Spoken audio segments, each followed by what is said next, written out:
Сәлем, құрметті достар, сіздермен Әсемнұр. Бүгін сіздермен морфологиялық талдау жасайтын боламыз. Менімен бірге болыңыздар. Каналыма тіркеліп, лайк басып, комментарий қалдыруды ұмытпаңыздар. Морфология дербес сөздердің грамматикалық мағыналарын тексеретін, грамматикалық сөз тұлғаларының қызметі мен қалыптасу заңдылықтарын зерттейтін тіл ғылымының бір саласы. Морфологиялық талдау үлгісі. Мысалы, ажалдан қашқан қорқыт дүниенің төрт тарабын түгел кезді.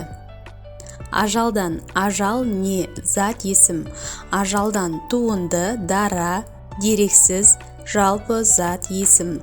Дан шығыс септігінің жалғауы. Қашқан, не істеген, етістік, негізгі түбір, дара, салт, болымды етістік, бұрынғы өткен шақ. Қорқыт, кім, негізгі, дара, деректі, жалқы зат есім.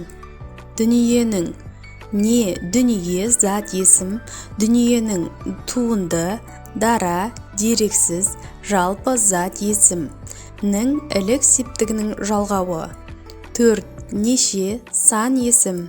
Төрт, дара, негізгі, есептік сан есім.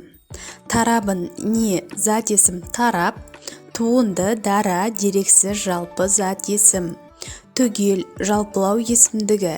Кезді, не істеді, етістік, түбірі кез, ді табыс септігінің жалғауы. Кезді, туынды, дара, сабақты, болымды, етістік, жедел өткен шақ.